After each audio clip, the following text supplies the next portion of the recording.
Hello everybody, welcome to the Wonky Angle, where I talk about electronic music, both new and old, and today I'm talking about the debut album from Trifonic, Emergence, and its special edition recently released. Trifonic are brothers Brian and Lawrence Trifon. These guys have been around for quite a while now. This album actually came out 10 years ago in 2008. I'd also known about them for a long time. I discovered them first through Hybrid's inclusion of the track Parks on Fire in their Sound System 01 DJ mix. On top of that, Brian Trifon was a major contributor to BT's This Binary Universe, having played guitar and done some programming for him as well. Being both a massive BT fan who considers This Binary Universe his second favorite album of all time, as well as a massive Hybrid fan who liked them enough to actually listen to their DJ mix. I very rarely listen to DJ mixes, but you'd think I'd jump on Trifonic at my earliest convenience, but, I don't know, I never bothered to check them out for whatever reason. Never got around to them, not sure why. But with the recent 10th anniversary special edition re-release of their debut album here, I figured now was as good a time as any to finally listen to what they had to offer. Knowing their connections to two of my all-time favorite names in electronic music, they had to be good. And after actually listening to this album and processing it for a few days, yeah, it was pretty great. But some things need to be made clear. Emergence is obviously not a Hybrid album. I think that was probably the reason I didn't check them out at the time, because back then all I wanted was more stuff that sounded like Hybrid, out of my frustration that they only had 4 albums. Kinda like how I didn't fully get into Way Out West until more recently. However, if I had been looking for more stuff that was in the same vein as This Binary Universe, Emergence would have quenched my appetite in a second. While not as grand or ambitious, it is similarly chilled out and atmospheric, combines acoustic elements in a similar way, even has a similar attention to detail with quite a lot of BT-like stutter effects and micro-editing. Not counting any of this as a negative, should come as no surprise given Brian Trifon's contributions to This Binary Universe, which after really processing this album were probably more significant than I initially thought. And as I mentioned, I love the crap out of that album. More of that kind of stuff in my life is always welcome, and for what it's worth, despite the very similar sound, this is still definitely its own thing separate from that album. For a while I got a little bit of that feeling that I was getting like This Binary Universe type stuff without BT, and removing BT is definitely makes a difference. But no, I think I'm past that. I can definitely get something out of this that I don't get out of This Binary Universe.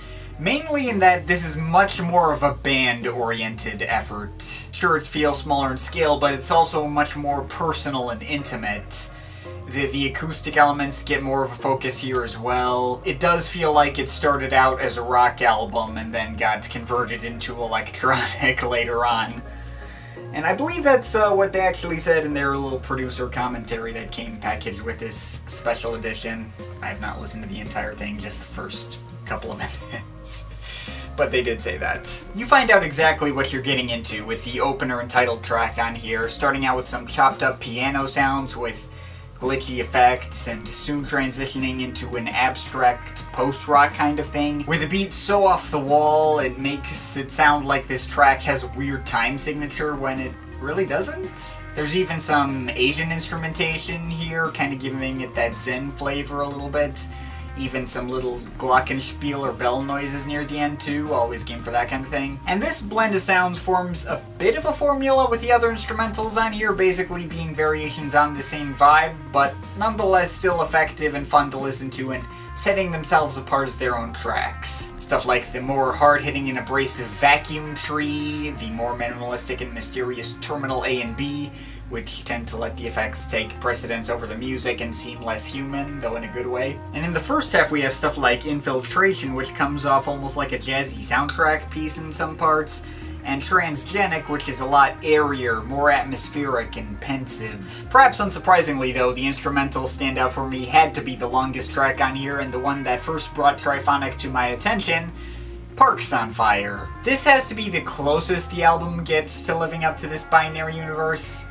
Not that it was really trying to, but yeah, this is the best track on the album, mainly by being the largest scale piece on here and being one of the most abstract, moving along on a steady 6/8 time, and also being the most cinematic piece on here, probably.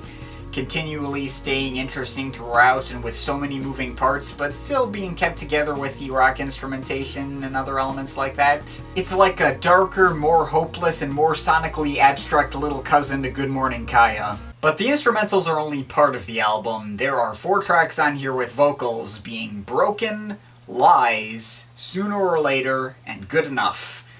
And they're all very welcome addition to the album. Broken and Lies feature the vocals of Amelia June. Both tracks are highlights, with Broken being catchier and Lies being more emotionally potent. And the track Sooner or Later features Christina Corton, who sounds really similar, though she's singing over a louder and more energetic track. Good Enough, however, features the voice of David Forrest, and hearing a track with a male singer at this point, while good for variety, took me out of the experience a little bit. That said, I also think this is one of the better ones instrumentally as well, so I can't honestly pick it as the least favorite either. I don't think I have a least favorite track on this album. It's really solid and tight and well put together. Now, since I bought the special edition, which comes with 12 remixes and a bonus track, I'll briefly discuss that stuff here too. The bonus track, Shared Secret, is right up to par with the other tracks on this album. The way that Asian harp thing or whatever was used about 3 minutes in reminds me a lot of iRobot by the Alan Parsons Project, actually. Very nice. As for the remixes, I'm not going to talk about all of them individually, because really the only one I sat down and listened to the entire thing was, of course, the Hybrid remix. It was the reason I found out about this re-release in the first place.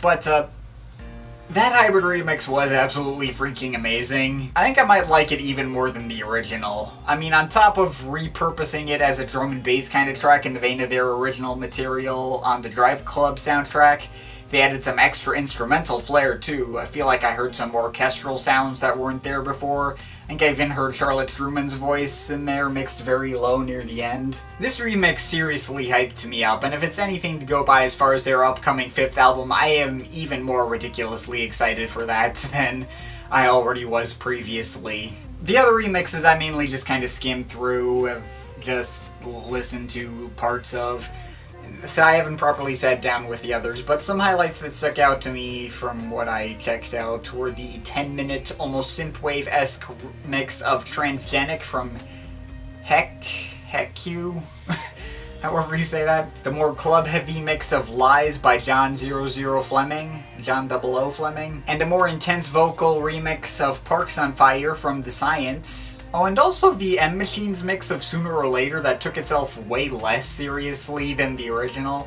Sounded like it was trying to turn the track into like a Nintendo soundtrack thing, which I'm a little iffy on, but, you know, certainly interesting. All the remix sounded pretty cool, though. I think they're worth the price. As is the producer commentary, as mentioned before, where the Trifon brothers talk about the process of making the album for half an hour. That was definitely cool. And there's a kind of weird, glitchy track called Gutterbox with a download as well. It was okay. And a video for Parks on Fire that's a lot like the videos that came with this binary universe, except with way more visual movement. So yeah, overall, obviously I would recommend buying this album and supporting these guys. I'm not going to act like Emergence is one of my new favorite albums of all time, but there's a lot to love about it. From the top-notch production and mastering, to the really unique style that they have that, while pretty similar to this binary universe, is able to stand apart as its own thing. Just go give it a shot. Good stuff. Glad I finally got around to checking these guys out myself. Glad I took time out to really sit down and let this album sink in with me. On Trifonic's Emergence, I am overall feeling an 8.5 out of 10. But of course, this is just my opinion. You can feel free to disagree with it, but I'd like to hear your thoughts, so leave the comments in the comment thing down there. Shout out to my Patreon supporters, which you can see here.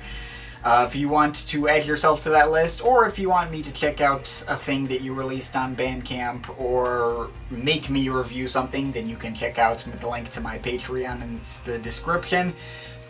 But yeah, that's pretty much it. That's all for today. See you next time.